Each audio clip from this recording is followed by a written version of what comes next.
Hello dear students. तो JEE advance PYQs की series में आज नया क्वेश्चन है। पेपर जी एडवांस 2023 पेपर 1 से ही है। फिजिकल केमिस्ट्री का क्वेश्चन है, अच्छा क्वेश्चन है।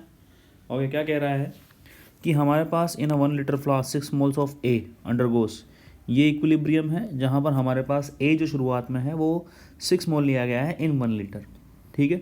The progress of the product formation at 2 temperature T1 और T2 की बात की गई है और ग्राफ दिया गया है concentration P versus time at T1 and T2।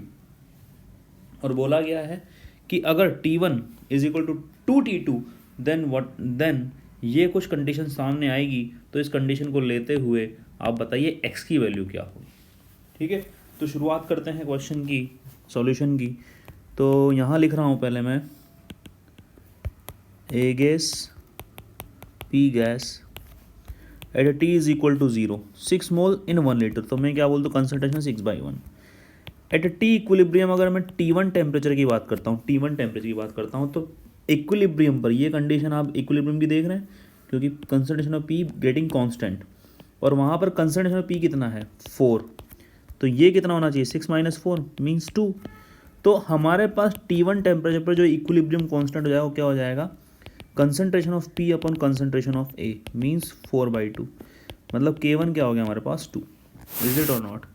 अगर मैं T2 टेम्परेचर की बात करता हूँ तो सेम चीज़ हम वापस से लिखेंगे यहाँ पर P gas T is equal to 0 पर same 6 molar 6/1 it is nothing. T equilibrium पर T2 टेम्परेचर पर कंसंट्रेशन कितनी है P की देख पा रहे हैं आप 2। तो ये क्या हो जाएगा 6 - 2 सो इट इज़ बिकमिंग 4।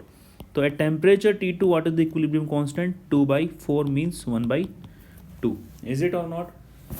तो हम जानते हैं जनरली क्या delta G naught is equal to at equilibrium delta G naught is equal to -RT/ln K।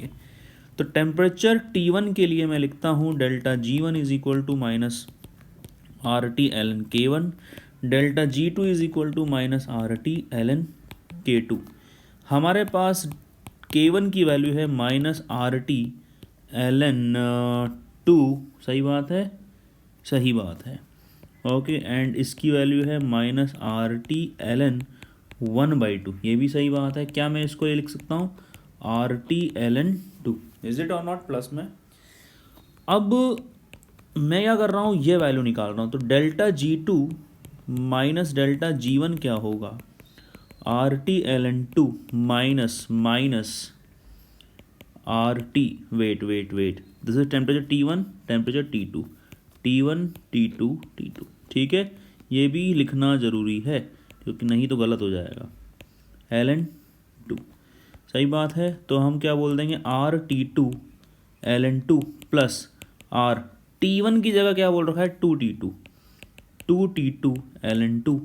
तो हम क्या बोल देंगे, इसकी वैल्यू क्या हो गई, इसकी वैल्यू हो गई 3RT2/ln 2 या फिर हम क्या बोल सकते हैं कि 3 जो है कहाँ चला जाएगा, इसके एक्सपोनेंट में चला जाएगा। तो RT2/ln 2 की पावर क्यूब। अगर हम इसको और इसको कंपेयर करें तो x की वैल्यू हमारे पास कितनी आ रही है 2⁻³ means 8। Okay, so 8 is our answer. Clear. So thank you to all. If you find it helpful then please subscribe the Chem Pipe and keep watching Chem Pipe. Share it with your friend. Thank you.